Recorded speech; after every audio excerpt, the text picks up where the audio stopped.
Innal hamdalillah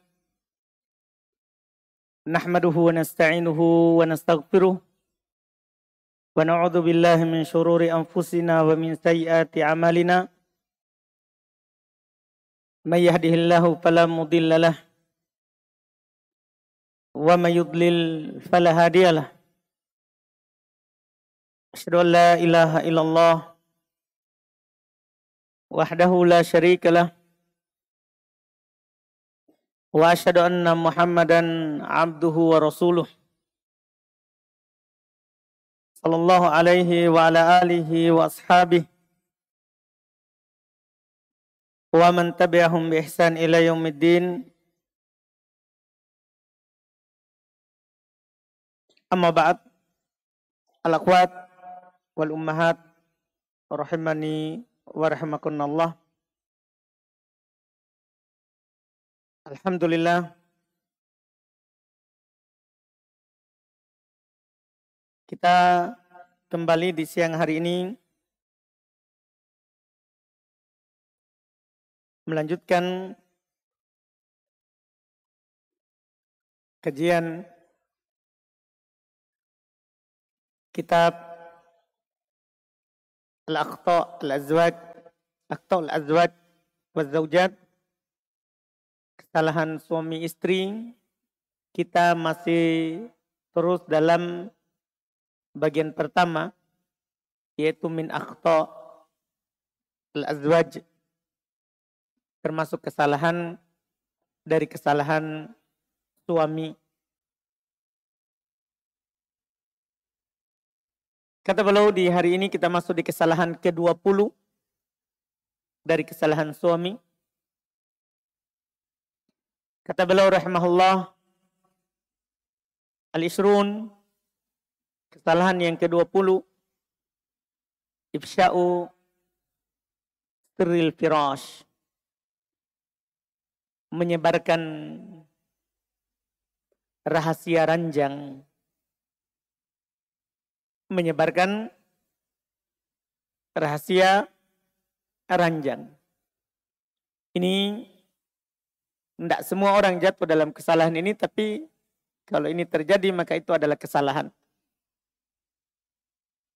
Kata beliau rahimahullah, faminal azwaji man nadhaba ma'il haya fi wajhi. Di antara suami ada yang sudah tidak memiliki lagi rasa malu, sudah tebal mukanya, sehingga dia ceritakan apa saja yang dia lakukan dengan istrinya, biar masalah hubungan badannya, na'udzubillah, dia ceritakan kepada orang lain. Dia ceritakan kepada orang lain.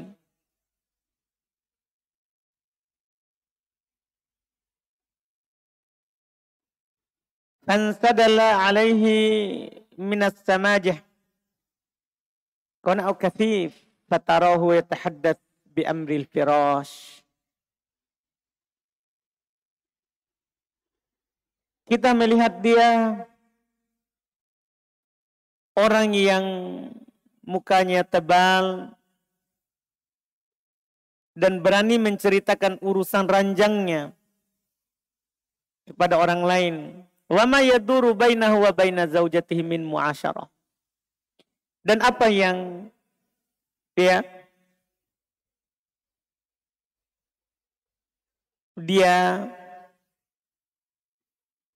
dilakukan di kehidupan rumah tangganya antara suami istri. Hubungannya warubbama fakhar bidzalik. Naudzubillah. Kadang dia berbangga dengan hal tersebut. Dia cerita, sebagian orang mungkin dia berbangga bahwa dia mendatangi istrinya 5 kali sehari, atau dia punya banyak lebih dari 1 istri terus dia datangi terus semua. Sebagian orang dia pernah bilang, istriku kalau saya tidak datangi dia bilang utang. Naudzubillah, maksudnya apa kita ceritakan masalah ranjang kita kepada orang lain? Ya, kalau kita memang orang kuat, istri juga adalah orang kuat, itu rahasia. Itu rahasia. Tapi ada orang begitu, tebal mukanya, nggak tahu malu, nggak tahu apa maksudnya. Mungkin kadang maksudnya mau memberikan semangat orang lain supaya menikah lebih dari satu atau bagaimana. Wallahualam apa maksudnya. Yang jelas ini apapun maksudnya itu adalah salah. Salah ketika ada seorang berbangga dan bercerita tentang masalah ranjangnya kepada orang lain. Kepada orang lain.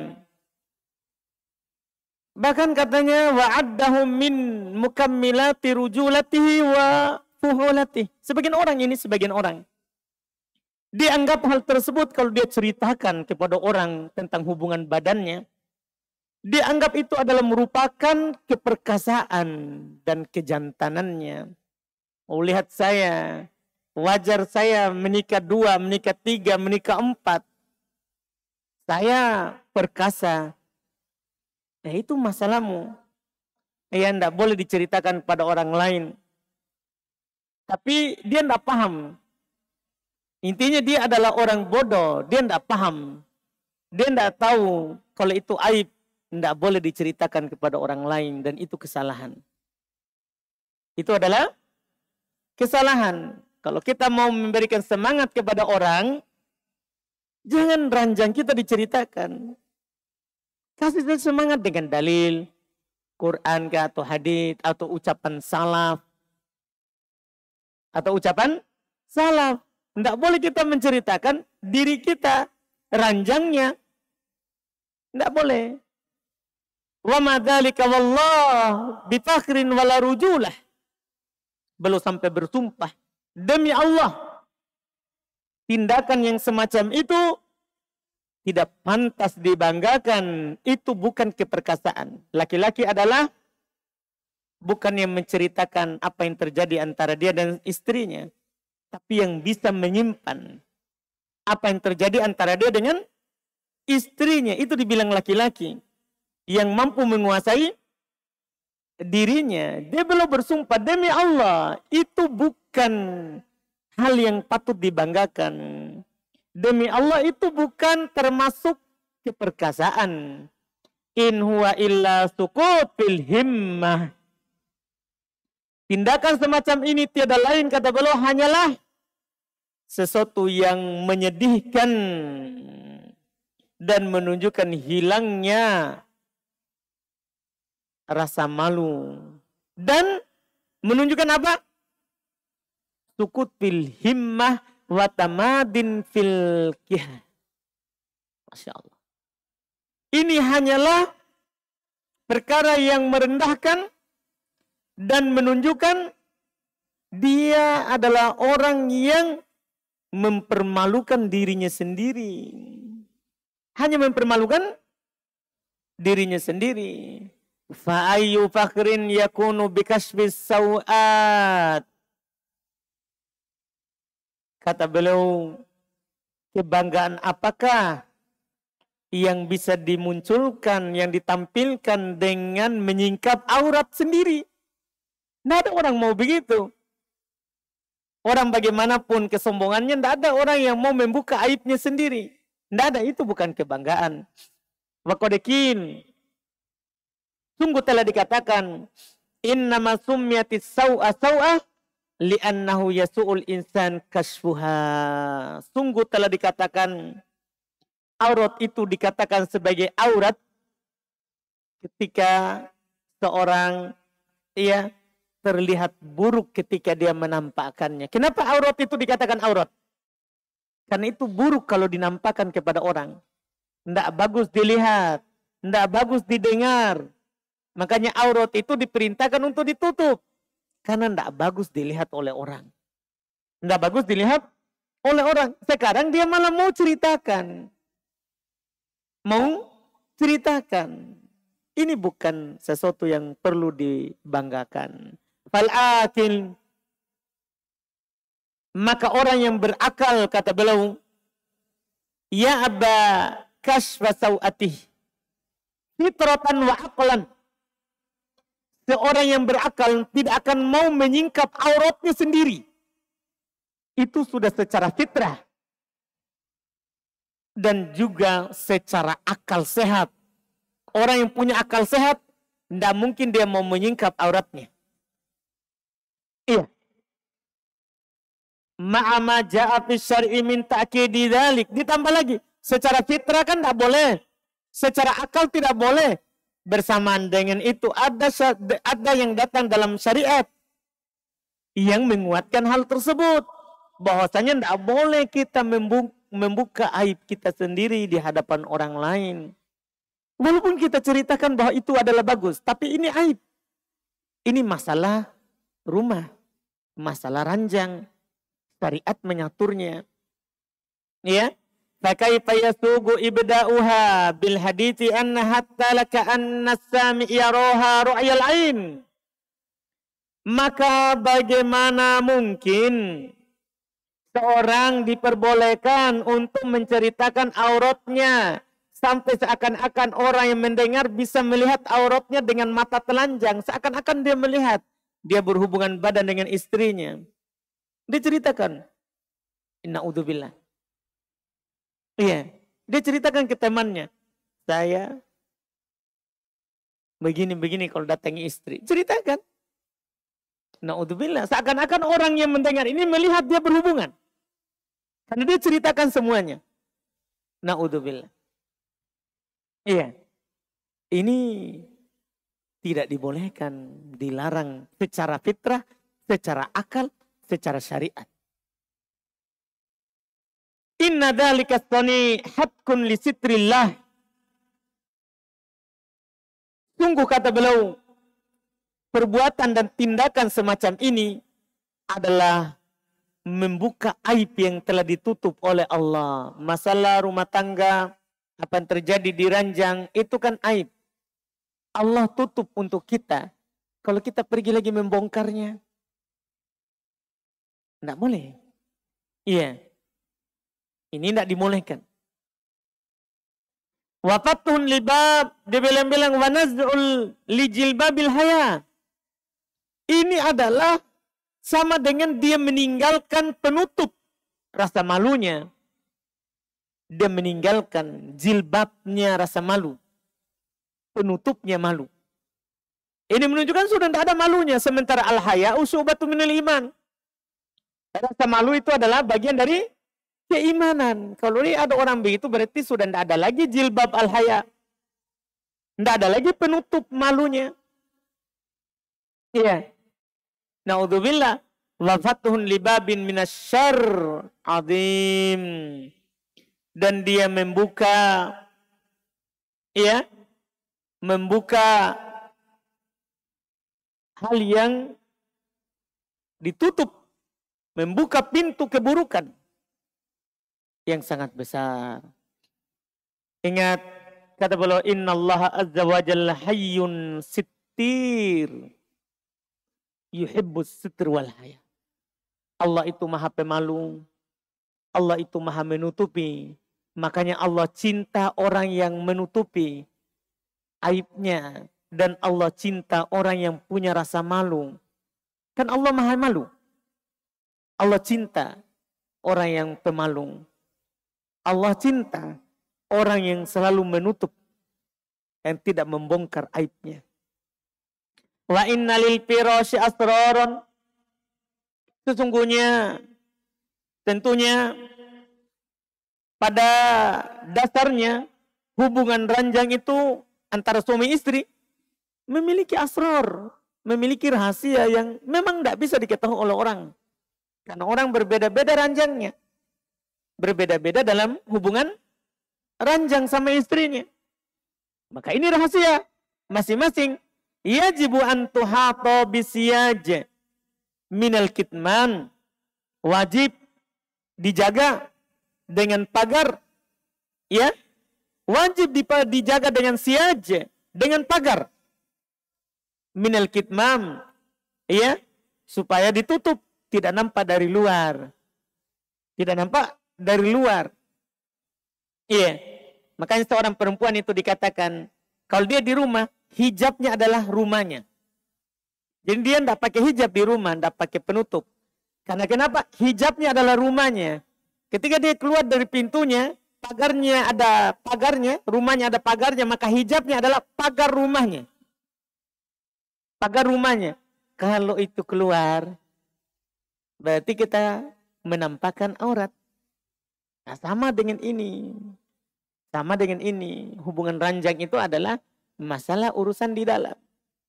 Kapan kita ceritakan keluar, berarti kita membongkar aib. Walidha kana min haqqi zawjain ala ba'd. Oleh karena itu di antara hak suami istri, hak suami terhadap istrinya dan hak istri terhadap suaminya, alla yatahaddath ahaduhuma aw kilahuma bima yakunu bainahuma min asraril firash. Nah, Masya Allah. Di antara hak suami istri sama-sama ini haknya adalah salah satu dari keduanya atau kedua-duanya. Karena kadang orang tidak punya rasa malu. Kadang salah satunya bercerita atau bahkan kadang dua-duanya ceritakan ke orang. Na'udzubillah. Di antara hak mereka adalah mereka tidak boleh menceritakan kepada orang lain asrar al-firash, rahasia ranjang yang terjadi di antara mereka berdua. Tidak boleh diceritakan. Ini termasuk kesalahan. Ini termasuk kesalahan. Fa'inhuma fa'ala dhalika kana mitluhuma kana mathaluhuma mathala syaitan wa syaitanah talaqaya fi tariq ma fajama'aha bimar'a minan nas na'udzubillah. Ternyata sangat buruk. Sangat buruk. Kata Syekh, kalau keduanya melakukan hal itu, habis berhubungan badan, kegiatan ranjangnya, dia ceritakan kepada temannya. Apakah salah satunya atau dua-duanya bercerita, oh iya saya juga begitu. Diceritakan. Iya. Maka sungguh ternyata kata beliau, perumpamaan mereka berdua adalah ketika keduanya melakukan hal itu, seperti perumpamaan syaitan laki-laki dan syaitan perempuan, berjumpa di jalan langsung berhubungan badan. Itu syaitan. Dia kapan ketemu langsung berhubungan badan. Dimanapun. Dia tidak tunggu rumah. Di jalan. Perumpamaan orang yang menceritakan hubungan ranjangnya ke orang lain sama dengan syaitan, laki-laki dan perempuan yang berjumpa di jalan langsung berhubungan badan. Di mana fajama'aha bimar'an nas. Dia mendatangi pasangannya di hadapan orang lain. Dia tidak pedulikan orang lalu lalang. Seperti na'udzubillah orang-orang yang tidak punya agama. Mereka mau orang lihat, orang tidak lihat. Tidak ada lagi rasa malunya. Mereka ciuman di jalan, berhubungan badan di jalan. Orang sudah tidak punya rasa malunya. Itu perumpamannya. Na'udzubillah. Masa kita orang Islam yang sudah ada aturannya, kita mau seperti itu? Mana rasa malunya? Iya. Mana penyelisihannya terhadap syaitan? Iya. Kata beliau, walaqad jaa'a hadzal mathal fi haditsin Nabi. Sungguh telah datang perumpamaan ini dalam hadits Nabi sallallahu alaihi wasallam. Ini artinya maksudnya bukan omong kosong. Memang dari Nabi sudah datang perumpamaan yang buruk bagi orang yang menceritakan kegiatan ranjangnya kepada orang lain. Sungguh telah datang perumpamaan ini di hadits Nabi sallallahu alaihi wasallam. Fa'an Asma binti Yazid, datang dari Asma binti Yazid radhiyallahu taala annaha kanat inda Rasulillah sallallahu alaihi wasallam. Bahasanya beliau berada di sisi Rasulullah sallallahu alaihi wasallam, warijal wan nisa qu'ud indah. Laki-laki dan perempuan duduk di sisinya. Faqal, maka Nabi sallallahu alaihi wasallam bersabda, la'alla rajulan yakunu ma yaf'alu bi ahlihi wa la'alla imra'atan tukhbiru bima fa'alat ma'a zawjiha. Nabi berkata, barangkali ada yang mengatakan, menceritakan apa yang dia lakukan dengan istrinya, yaitu berhubungan badan dengan istrinya, bersama istrinya. Dan barangkali ada perempuan yang mengabarkan apa yang dia lakukan bersama suaminya berupa berhubungan badan. Fa'arammal qaum yakni sakatu walam yujibu. Orang-orang waktu itu pun semuanya diam. Mereka tidak ada yang jawab. Karena Nabi bilang, sepertinya ada di antara kalian laki-laki, dia berhubungan badan dengan istrinya, dia ceritakan.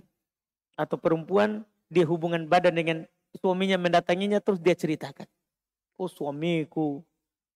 Iya begitu. Wah istriku. Ada yang bercerita, jangan sampai.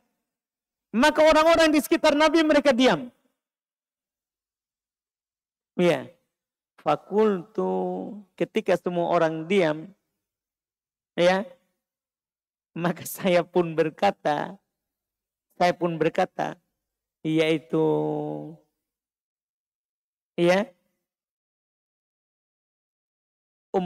Asma bintu Yazid, saya pun berkata, dia beranikan dirinya, kan dimaafkan, kan belum ada hukum, mereka tidak tahu. Iwallah, iya demi Allah. Ini terjadi. Tapi mereka belum tahu hukum. Kita juga kalau sebelumnya belum tahu hukum dimaafkan. Jadi ini kata Nabi, dia bilang iwallah. Dia bilang, yaitu Asma. Betul demi Allah. Ya Rasulullah. Innahunna layakulna. Sungguh mereka ini para perempuan, dia cerita. Wa innahum la yaf'alun, dan juga ini mereka para laki-laki juga bercerita sama temannya. Apa kata Nabi? Apa tuntunannya dalam masalah ini? Qala fala taf'alu. Nabi bilang jangan kalian lakukan. Ketika kalian para suami mendatangi istri kalian, jangan ceritakan kepada orang lain. Demikian pula sebaliknya. Fa innama mathalu dzalika mathalu syaitan laqiya syaitanah fi tariq. La ghasyiya wan nasu yamdurun. Sesungguhnya perumpamaan itu adalah seperti perumpamaannya syaitan. Ada setan laki-laki dan setan perempuan bertemu di sebuah jalan, kemudian setan laki-laki ini menyetubuhinya, mendatanginya, menggaulinya. Manusia sementara melihatnya. Jadi itu ternyata perumpamannya sama dengan kita berhubungan badan di hadapan orang banyak. Walaupun kita lakukan di rumah. Tapi kalau kita ceritakan, sama dengan kita berhubungan di hadapan orang banyak. Naudzubillah. Maka kata Syekh, fahadha al-hadith nahyun sorihun an kasfi asraril firash. Maka hadits ini terdapat larangan yang sangat jelas untuk menceritakan rahasia ranjang. Ka'anna hadzal kasf wal ifsya suratun jinsiyah ma'rudah fit tariq. Seakan-akan menyebarkan rahasia ranjang ini seolah-olah menjadi bentuk nyata di hubungan badan yang diperlihatkan di tengah jalan, hubungan seksual yang dipertontonkan di tengah jalan. Na'udzubillah. Wal fitnatu syaitaniyah al-ma'rudah fit tariqil 'am tatawaqqa ilaiha an-nufusul athimah. Ya. Sesungguhnya fitnah setan yang memperlihatkan rahasia ranjang di tengah jalan umum sangat dinantikan oleh hati-hati yang penuh dengan dosa. Ini kan banyak orang ingin melihat orang lain berhubungan di tempat terbuka. Tapi nafsu athimah itu hanya jiwa pendosa yang begitu. Na'udzubillah. Wa tunfiqu fi sabilil husul 'alaihal amwal ta'ilah. Bahkan sebagian orang ya mereka mengeluarkan harta yang banyak untuk melakukan hal itu. Itu kebanggaan mereka. Berhubungan badan di muka umum. Itu syaitan. Dan itu hanya jiwa yang kotor. Kama annaha nau'un minal mujahara. Sebagaimana ini juga adalah merupakan jenis dari jenis yang merupakan mujaharah. Ya. menyiarkan rahasia ranjang ini bentuk terang-terangannya melakukan dosa. Mujaharoh itu ada orang yang melakukan dosa, tidak ada yang tahu. Kemudian dia katakan kepada orang, tadi saya lakukan ini. Na'udzubillah, itu namanya mujaharoh. Iya. Wasababun litajri'il sufaha. Dan itu merupakan menjadi sebab orang-orang bodoh akan ikut melakukannya. Ketika dia melihat, dia taklid. Dia melihat orang melakukan itu, dia akan ikut-ikutan.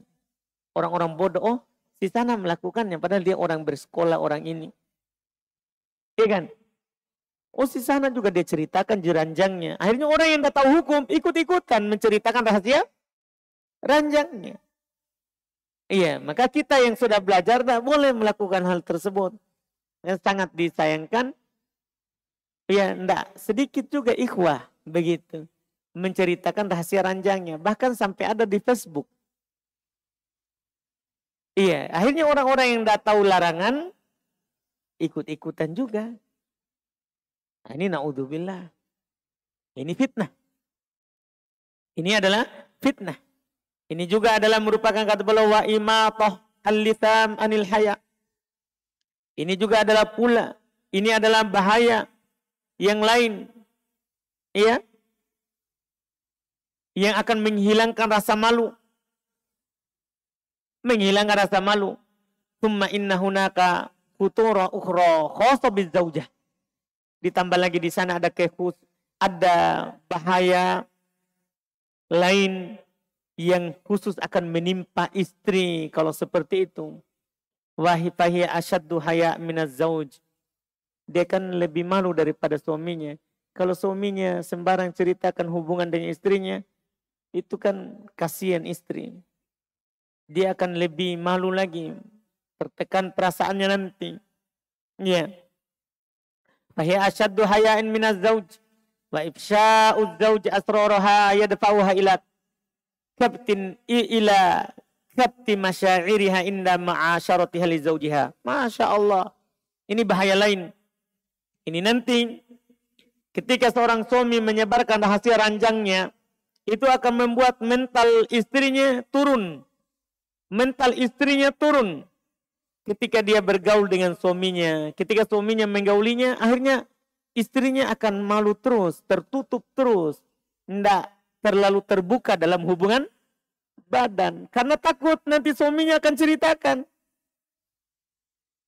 Nanti takut dia. Ini masalah. Dia. Sehingga nanti dia merasa tidak nyaman. Sehingga ketika berhubungan badan, yang puas hanya suami. Istrinya tidak ada sama sekali. Ya, karena dia memikirkan dan menahan rasa malunya atau takut diceritakan.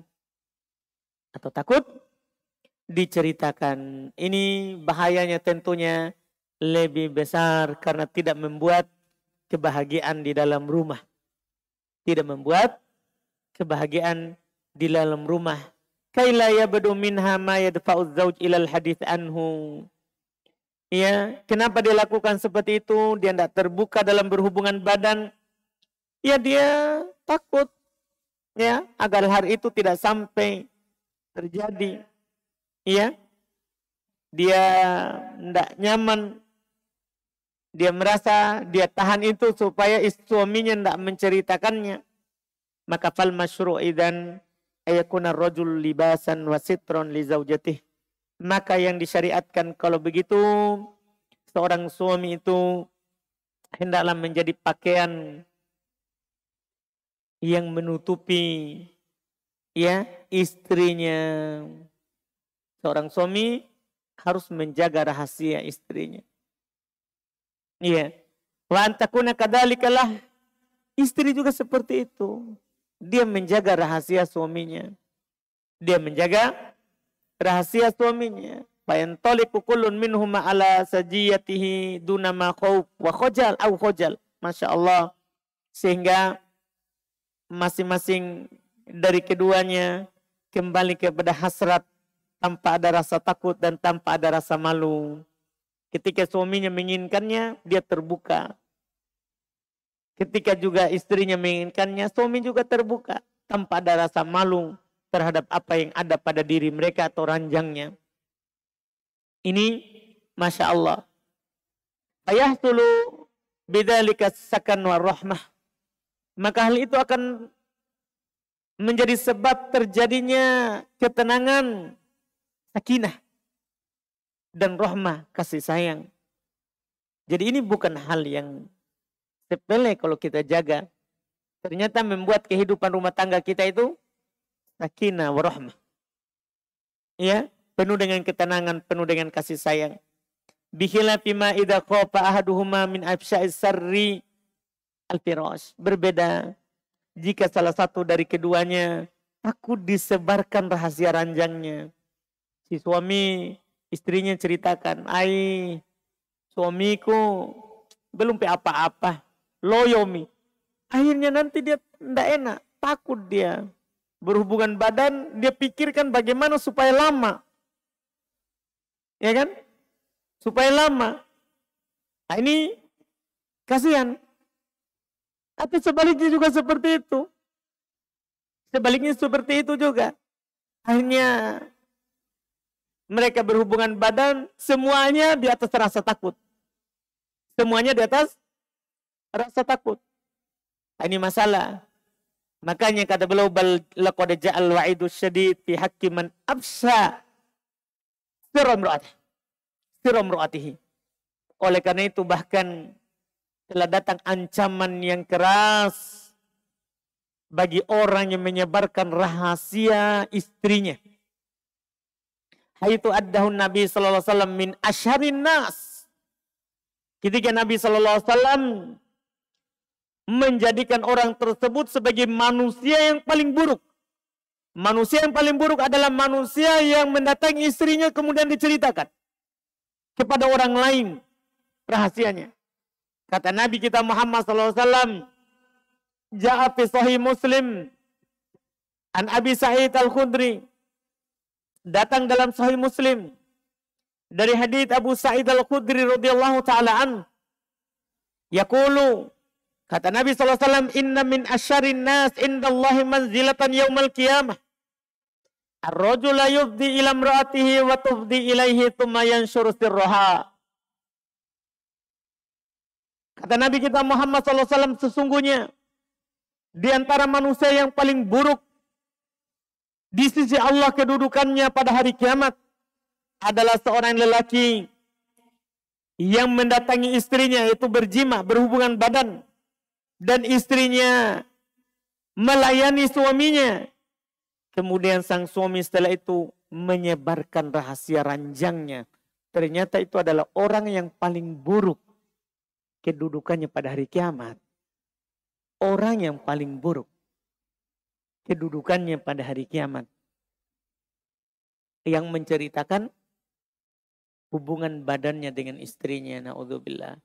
Qala Nawawi rahimahullah fi syarhil hadits. Berkata Imam Nawawi rahimahullah dalam syarah hadits ini. Wa fi hadzal hadits tahrim ifsya'ir rajul ma yajri bainahu wa baina imra'atihi min umuril istimta'. Pada hadits ini kata Imam Nawawi rahimahullah, terdapat dalil tentang haramnya suami menyebarkan hubungan jima'nya yang terjadi antara dia dan antara istrinya. Haramnya. Wa wasafata fasil dzalik. Dia ceritakan rinciannya. Dia sebutkan, saya begini, begini, setelah itu begini, setelah begini, begini. Dia ceritakan. Na'udzubillah. Iya. Itu kata Imam Nawawi rahimahullah. Wa ma yajri minal mar'ah min qaul aw fi'il aw nahdzalik. Dan apa saja yang terjadi tentang istrinya, baik menggunakan ucapan atau gerakan atau badannya, dia jelaskan. Itu menceritakan, itu orang paling buruk keadaannya. Ya. Ini masalah. Tidak boleh. Fa amma mujarradu dzikril jima fa in lam takun fihi faedah wala ilaihi hajah fa makruh. Adapun sekedar menyebutkan berhubungan saja, Tidak ada dibilang, oh kuat, tidak kuat. Atau kadang sebagian orang cepat kali keluar. Begitu, tidak disebutkan. Dia cuma bilang berhubungan badan. Dan tidak ada padanya faedah dan tidak dibutuhkan, itu saja makruh. Kalau tidak ada faedahnya, tidak ada juga dibutuhkan, itu juga jadi makruh. Hanya sekedar bilang jima. Itu sudah makruh kalau tidak dibutuhkan. Itu sudah makruh. Tapi kalau dibutuhkan, tidak apa-apa disebutkan. Seperti Aisyah radhiyallahu ta'ala anha beliau sebutkan, saya haid, Nabi menyuruhku pakai sarung, dan belum mencumui saya. Ini namanya ada faedah. Ada ilmu yang beliau ingin sampaikan kepada kita, bahwa ketika haid bukan berarti tidak boleh kita mencium istri, mencumbui istri. Ini namanya ada ilmunya. Ada ilmunya. Ini Masya Allah. Tanpa dibutuhkan makruh paling sedikit. Li'annau khilaful muru'ah. Karena itu bertentangan dengan rasa malu. Orang yang menceritakan hubungan ranjangnya itu bertentangan dengan rasa malu. Menunjukkan dia sudah tidak ada lagi rasa malunya. Iya. Waqada qala sallallahu alaihi wasallam. Dan sungguh Nabi kita Muhammad sallallahu alaihi wasallam telah bersabda, "Man kana yu'minu billahi wal yaumil akhir falyakul khairan aw liyasmut." Siapa yang beriman kepada Allah dan hari akhirat, hendaklah dia berkata baik atau dia diam. Dan itu siapa yang beriman kepada Allah dan hari akhirat, dia berkata baik atau dia diam. Wa in kana ilai hajah atau taratub alaihi faedah. Ya. Jika memang hal itu dibutuhkan dan ada faedah. Seperti apa? Bi an tungkir alaihi iradahu anha. Dengan misalnya untuk mengingkari sang suami yang berpaling darinya. Misalnya, kenapa suaminya pergi darinya? Kenapa suaminya? Tidak apa-apa dia ceritakan. Tidak apa-apa dia ceritakan, karena ada hajat untuk membela dirinya. Dia ditinggalkan karena, dia cerai karena disebutkan. Itu namanya dibutuhkan. Atau dia mau bertanya tentang hukumnya. Atau dia di pengadilan. Di pengadilan ditanya, kenapa? Boleh diceritai, itu namanya hajah. Dia mau tahu hukumnya. Dia mau tahu hukumnya. Nah, ini tidak apa-apa. Ini namanya ada kebutuhan. Ya.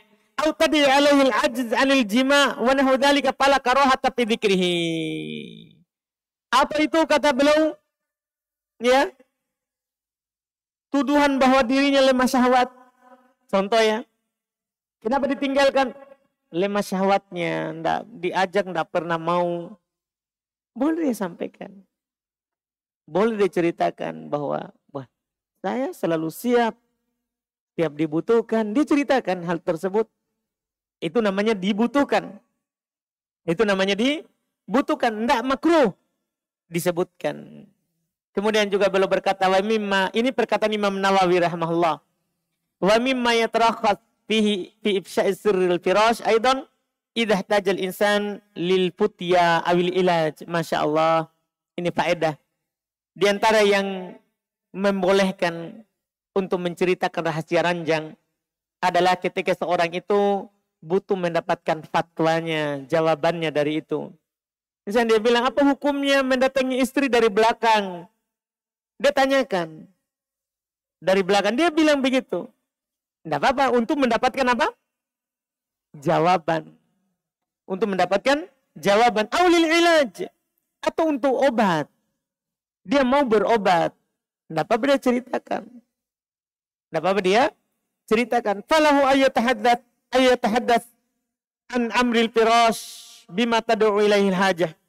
Maka boleh baginya menceritakan rahasia ranjang dengan sang istri sesuai dengan kebutuhan. Sesuai dengan kebutuhan. Adapun kalau tidak dibutuhkan, maka tidak dibolehkan. Ya, tidak ya bolehkan untuk menceritakannya kepada orang lain.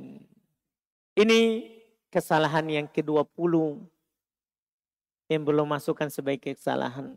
Dan kesalahan ini berserikat antara laki-laki dan perempuan, bukan hanya istri atau bukan hanya suami. Bahkan ini adalah kesalahan dari suami dan juga bisa menjadi kesalahan dari istri. Ini yang belum sebutkan di poin ke-20. Insya Allah kita akan lanjutkan nanti di pertemuan akan datang. Kesalahan yang ke-21 insya Allah ta'ala. Kita cukupkan dulu. Di sini ada pertanyaan.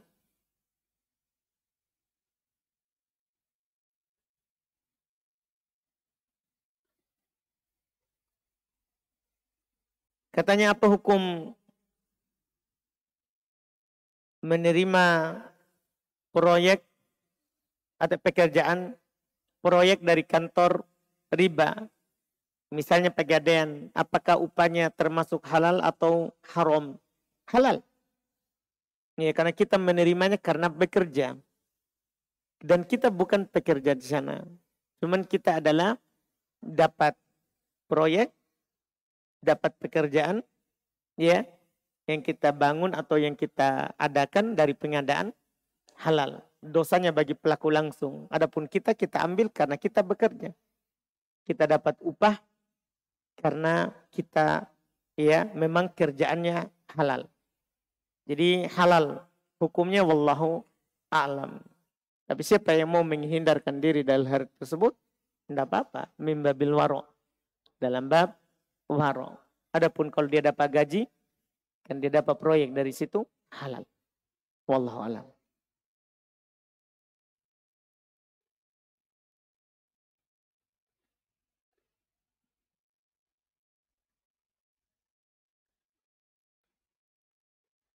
Mungkin tidak ada lagi pertanyaan dari akhwat. Kita cukupkan. Semoga bermanfaat insya Allah. Kita lanjut lagi di pertemuan akan datang. Masih tentang kesalahan suami. Tapi kadang kita melihat ya berserikat juga hal tersebut dengan kesalahan istri. Kita cukupkan. Subhanakallah hamdik. Asyhadu an la ilaha illa anta astaghfiruka wa atubu ilaik. Assalamualaikum warahmatullahi wabarakatuh.